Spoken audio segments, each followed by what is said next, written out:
Assalamualaikum warahmatullahi wabarakatuh. Halo teman muslimah, apa kabar? Gimana nih selama pandemi ini? Kita udah masuk di bulan Oktober 2020. Udah di bulan ke-10 tahun 2020 ini dan banyak banget pelajarannya ya teman-teman. Dan sekarang kamu sedang mendengarkan segmen hashtag kami mendengar.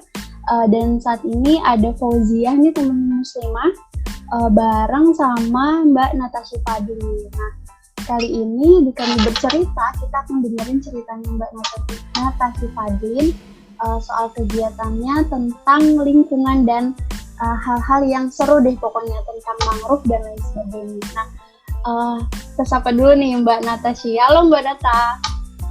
Halo Mbak Fauzia, Assalamualaikum teman muslimah.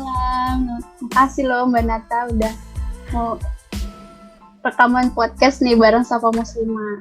Iya, sama-sama dengan senang hati. Ya teman muslimah, jadi Fauzia sama Mbak Natasha Fadli ini dulu pernah satu kerjaan ya Mbak, dulu kita beberapa tahun yang lalu. Nah, tapi sekarang kita sudah beda beda kerjaan, terus kita udah sibuk di lain bidang masing-masing. Nah, tapi yang satu yang Fauzia inget banget nih dari Mbak Natasha ini, dari awal Fauzia kenal dia tuh senang banget sama yang namanya mangrove. Nah, ya kan, bener nggak Mbak? Iya. Oh, dari cinta banget sama mangrove. Dari foto-foto di Instagram, kegiatan-kegiatan yang di-share selama ini itu tentang lingkungan dan khususnya juga tentang mangrove. Nah, nanti kita akan dengerin nih cerita Mbak Nata, kenapa sih suka banget mangrove, terus apa aja kegiatannya. Dan tapi sebelum itu, sekarang lagi sibuk apa nih Mbak Mbak Nata? Iya, aku lagi sibuk kerja aja nih sama ngurus kegiatan di startup yang baru. Oh gitu, wah gitu. Sekarang startup sendiri. Tapi kalau sehari-hari weekdays-nya itu sekarang aktif di bidang apa Mbak Nata? Iya Mbak Fau, jadi aku lagi sibuk kerja aja nih. Kebetulan kerjaan aku ini di bidang kegiatan CSR, Corporate Social Responsibility. Nah, aku pegang untuk program Community Development atau pemberdayaan masyarakat gitu. Jadi lokasinya itu di Malaka, di NTT, Nusa Tenggara Timur, di Pulau Timur, Mbak. Wah, keren banget Mbak Nata ke NTT. Terus berarti maksudnya bolak-balik atau menetap di NTT atau gimana Mbak? Iya, jadi setiap bulan itu aku harus berkunjung ke sana Mbak Fau untuk ngecek nih udah sejauh mana sih kegiatan program Komdev yang aku jalanin gitu. Jadi setiap bulannya pasti ke sana, terus juga ada evaluasi, kemudian apa aja yang mesti diperbaikin. Cuman selama pandemi ini udah kurang lebih 7 bulan ya nggak ke sana gitu. Jadi mantaunya dari Jakarta aja, virtual. Oh, iya. Jadi selama pandemi ini memang benar-benar fokus di Jakarta dulu, tapi sebelumnya memang bolak-balik ke NTT ya Mbak? Iya bener Mbak Fau. Kapan-kapan main ya ke sana ya. Wah, pengen banget aku belum pernah ke NTT, makanya ke Sulawesi kalau luar Jabodetabek. Iya, Sulawesi. Iya. Boleh lah kapan-kapan melipir ke Pulau Timur. Waduh, amin, mudah-mudahan. Terus kalau kegiatan di sana yang aku lihat aku kan kepoin juga nih Instagram yang Mbak Nata ya. Iya. Pemberdayaan juga bareng sama ibu-ibu dari Malaka itu ya? Iya, benar Mbak. Jadi kegiatannya apa Mbak Nat? Jadi untuk kegiatan Komdev di sana, aku memang fokusnya ke pemberdayaan perempuan. Jadi di sana itu kan banyak mama-mama ya Mbak, kayak ibu-ibu lah. Kalau di Pulau Jawa tuh bilangnya ibu-ibu, di sana mama-mama. Nah, mama-mama di sana itu mayoritas tuh nggak punya kegiatan selain bertani gitu. Jadi ya abis bertani mereka pulang ke rumah menjadi ibu rumah tangga. Nah, di sela-sela waktu senggangnya itu kita bikin program pengembangan kapasitas, yaitu pelatihan kapasitas ibu-ibu atau mama-mama yang ada di sana untuk bikin olahan makanan gitu supaya punya nilai tambah. Nah, kebetulan di daerah Kabupaten Malaka itu tuh banyak banget potensi sumber daya alam daun beluntas. Nah, daun beluntas itu kan mungkin di sini teman muslimah ada yang tahu. Iya.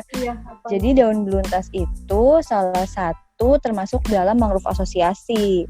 Nah, daun itu tuh punya banyak manfaat. Salah satunya sebagai antiseptik, kemudian juga pereda demam, batuk. Pokoknya dia mirip-mirip sama kayak daun sirih sih fungsinya. Nah, salah satunya itu kita buat menjadi olahan makanan gitu. Nah, olahan makanannya itu adalah semacam kalau di Jawa sih bilangnya kayak cistik gitu ya, kayak makanan snack-snack gitu yang panjang. Tapi kalau di sana namanya kiri-kiri, makanan daerah sana. Nah, itu kita campur tuh makanan kiri-kiri itu sama daun beluntas. Yang biasanya nggak pakai daun beluntas, cuma terigu doang.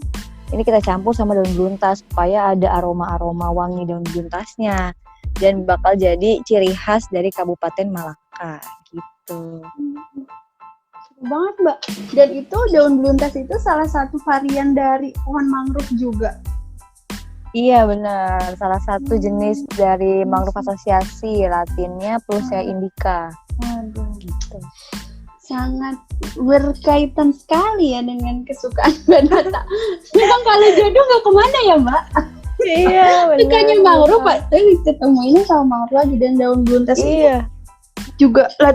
Lalu kalau produk-produknya itu apakah dijual ke teman-teman di Jakarta juga atau memang khusus dijual di sana tuh bagaimana, Mbak Nata?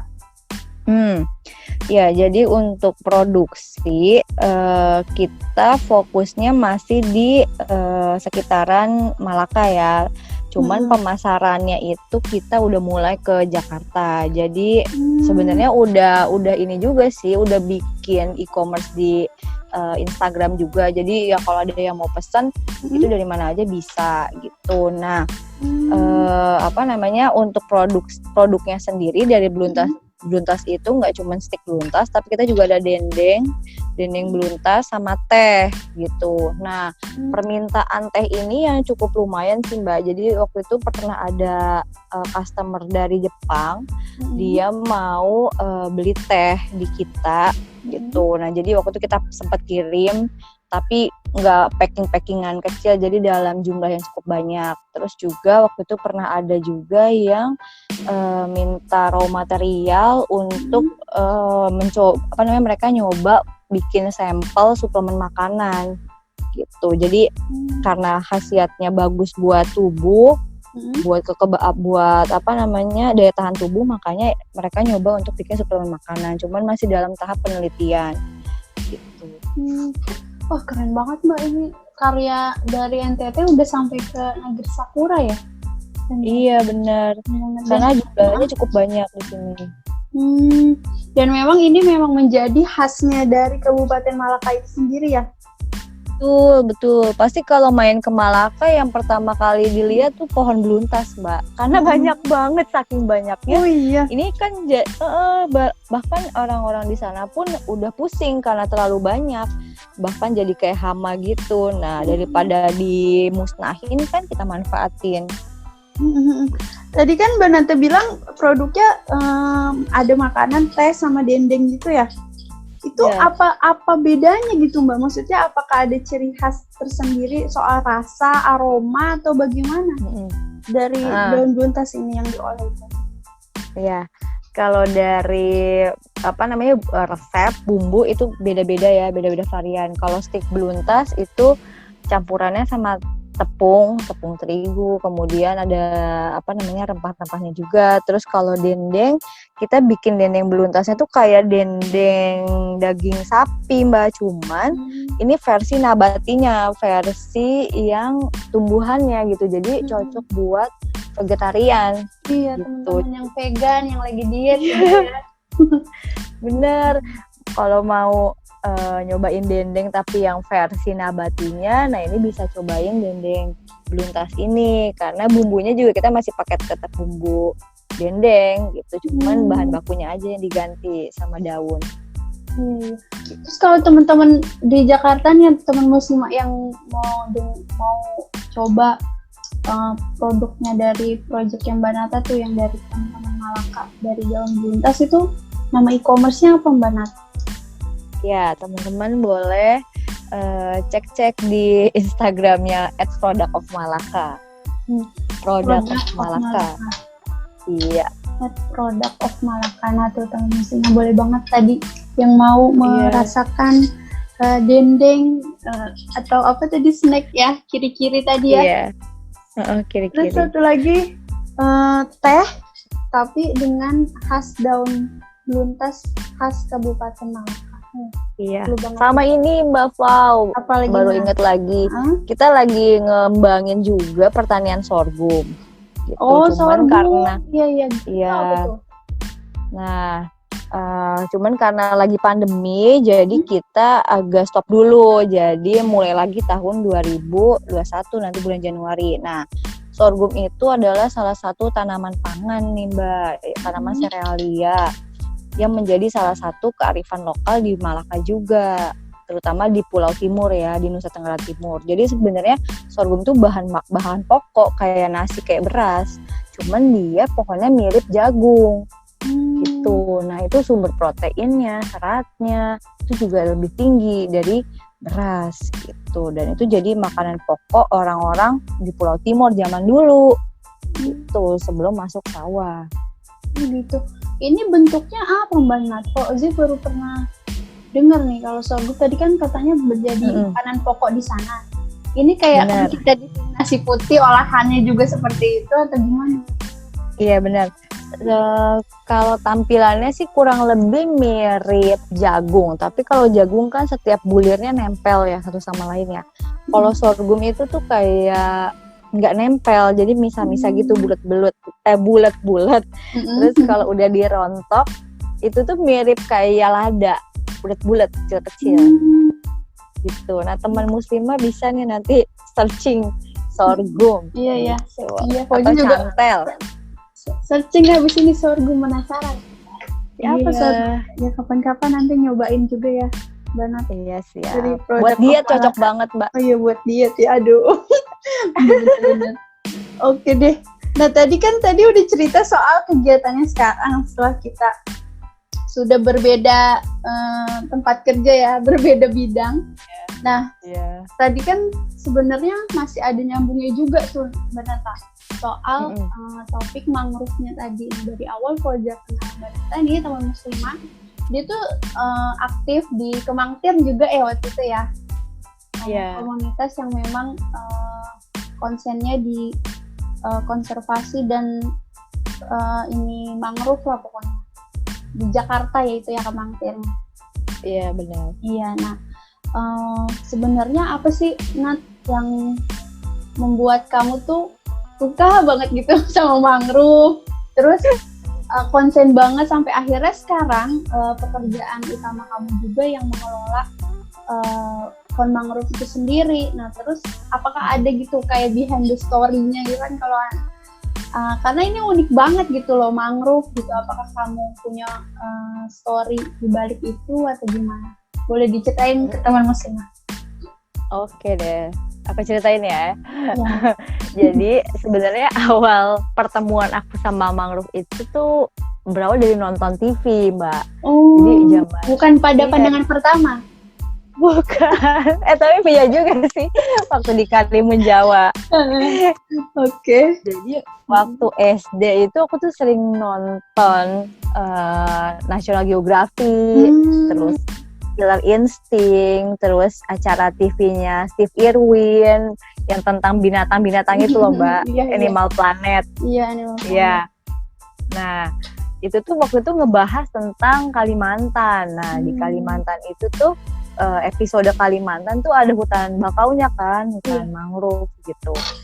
Nah, dari situ tuh kayak penasaran, wah ini keren banget nih ada hutan di air payau di dekat pesisir tapi ngebentuk kayak tegakan yang keren banget gitu, akarnya tuh, akar tunjangnya tuh mencuat dari atas ke bawah gitu, terus di pinggir-pinggir terus ada si rope-nya itu tuh ininya presenternya tuh naik kapal kan di tengah-tengah nyusurin hutan mangrove itu, wah keren banget nih gitu. Nah Habis itu tuh ya cuman gitu doang sih. Wah ya keren banget ya namanya mangrove gitu. Nah itu udah sempat lupa tuh akhirnya SMP, SMA udah lupa tuh sama itu. Abis lulus kuliah, enggak pas 2012 waktu masih kuliah deh. Itu di kampus itu ada camping di Pulau Seribu, di Pulau Semak Daun. Nah, ketemu lagi tuh mangrove, baru ingat lagi, oh iya dulu kan pengen ketemu pohon ini gitu. Nah, akhirnya dari situ kenal lah komunitas Kemangtir Jakarta. Saat itu tahun 2012 diajak gabung sama foundernya. Terus baru gabung lagi tapi baru gabung resmi itu 2015 karena waktu itu sempat skripsi dan segala macam akhirnya ke cancel, baru 2015 jadi pengurus sampai sekarang masih aktif juga di kegiatan kerelawanan mangrove gitu. Nah aku waktu itu sempat jadi pengurus itu sampai 2019 di Kemangtir Jakarta dan sekarang di 2020 bikin startup baru sama 3 orang temen. Itu sama sih, fokusnya ke mangrove juga dan ke jasa lingkungan. Menarik banget nih. Jadi dari startupnya tadi kata Mbak Nata itu dari teman-teman Kemangtir juga? Iya, dari teman-teman Kemangtir juga yang udah senior kan kita regenerasi nih. Karena kita juga udah lama di Kemangtir, jadi ya udah kita regenerasi ke adik-adik kita. Terus juga kita udah bikin yang lebih fokus ke mangrove-nya gitu. Kalau yang Kemangtir kan lebih ke komunitasnya. Iya Fauzi juga ketemu Mbak Nata ya teman Muslimah waktu itu ingat sekali tahun 2017 ya di Pulau Harapan. Waktu itu Nata sebagai praktisi dari Kemangtir meng-guide para peserta waktu itu dalam sebuah komunitas juga ya, kolaborasi. Kita nanam mangrove bareng dan itu sebenarnya awal pertama kali Fauza ketemu mangrove dan Nata. Iya, 2016 Mbak. Oh 2016 ya itu ya? Iya 2016. Tahun yang lalu. Iya di Pulau Harapan waktu itu. Harapan. Banyak harapan ya. Yang baru ya. Iya. Oke. Mbak Nata, tapi tadi kan cerita juga soal startupnya tuh. Terus sama konsennya soal mangrove juga, tapi ini lebih kepada fokusnya bukan ke komunitasnya. Berarti fokusnya apa nih? Dan boleh diceritain nggak startupnya ini bergerak di bidang apa dan bagaimana? Iya. Jadi untuk startup aku baru namanya Lestari Mangrove Indonesia atau disingkat dengan LEPA. Kita fokusnya di bidang konservasi, rehabilitasi mangrove gitu. Jadi kalau konservasi kan sebenarnya artinya luas ya, menjaga alam dengan berbagai macam cara dan instrumen. Nah, salah satunya kita buat rehabilitasi mangrove itu dengan beberapa teknik rehabilitasi atau teknik penanaman gitu. Kemudian juga kita lebih fokus ke jasa lingkungannya, ke ekowisatanya, kemudian kita juga ke edukasinya, bikin buku identifikasi, kemudian juga kita kolaborasi sama komunitas lokal yang ada di pesisir juga. Dan tahun depan rencananya insya Allah kita juga mau bikin komdev juga, sama konsepnya kayak yang di tempat kerja aku, cuman kan itu kita di Malaka, tapi ini kita mau coba di Jakarta Utara, di Muara Angke. Gitu. Untuk pemberdayaan perempuan yang ada di Muara Angke gitu. Jadi istri-istri nelayan tuh kita berdayakan untuk bikin olahan hasil tangkapan lautnya gitu, supaya punya nilai jualnya lebih tinggi. Berarti ini kalau yang untuk proyek di Muara Angke ini berbeda dengan teman-teman yang ada di Malaka. Jadi ini fokusnya produknya nanti yang akan digalakan adalah laut, bukan mangrove. Iya,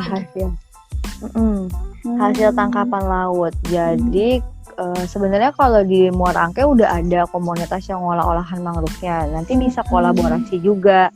Cuman kita targetnya memang fokusnya ke hasil olahan tangkapan, Mbak. Karena kan selama ini mereka nelayan-nelayan tuh jual hasil tangkapannya ya udah hanya hasil tangkapan hasil murninya ya.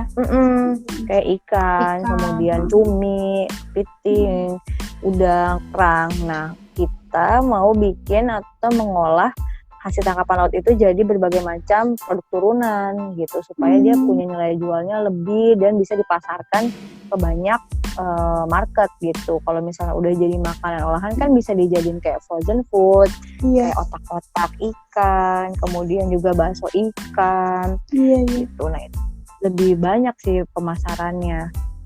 Iya, jadi nilai tambahnya juga lebih meluas ya kalau diolah seperti itu. Ya, keren banget. Jadi kalau kapan-kapan main ya. Iya bener ya. udah nggak pandemi. Iya. Muara Angke. Terus Mbak, tadi kan kamu cerita juga nih soal kalau di Leva ini baru dan itu sebenarnya dari kapan? Terus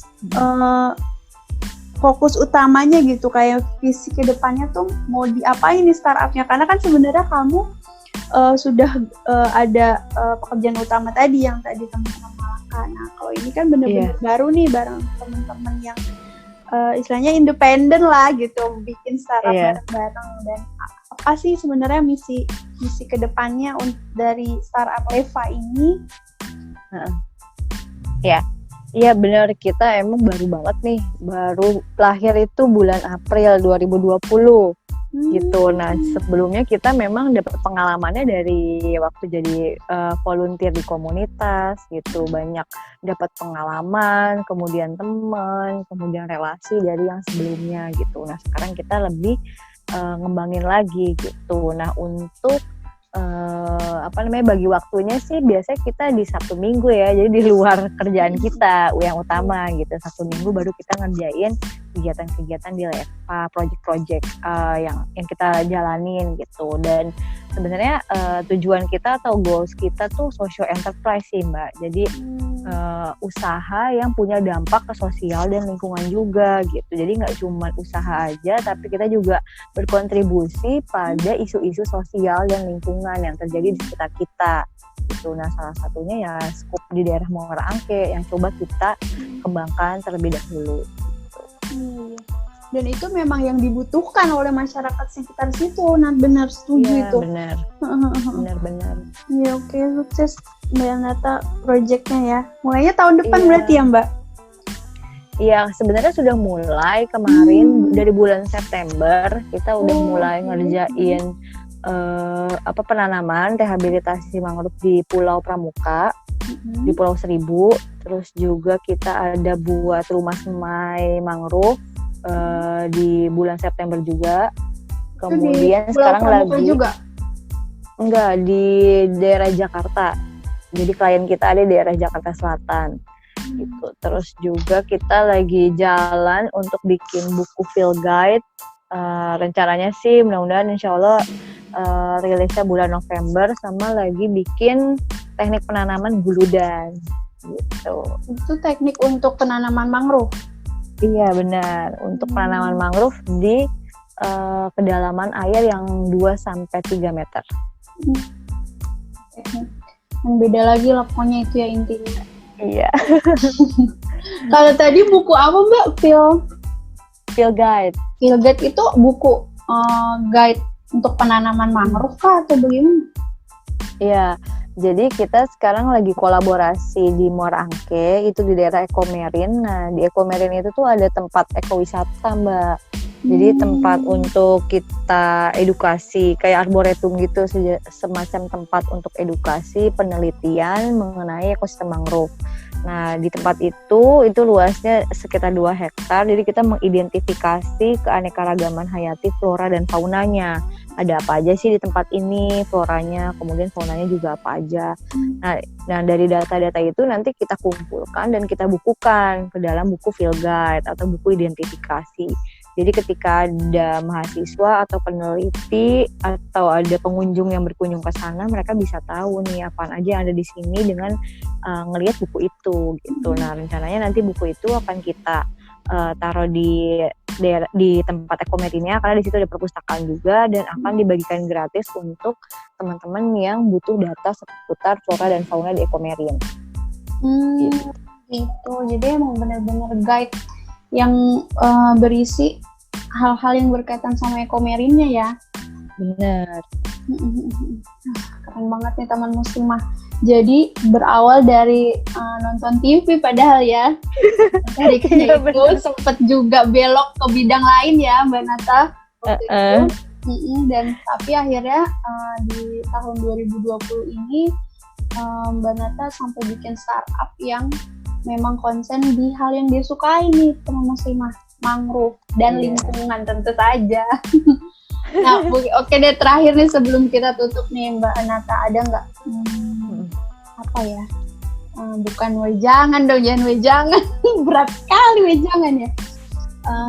Hal-hal deh yang mau Mbak Nata sampaikan ke teman muslimah soal membangun karir sebagai muslimah, atau soal lingkungan, atau boleh juga dipromosiin dong programnya Leva, atau tadi yang produk Malaka itu boleh.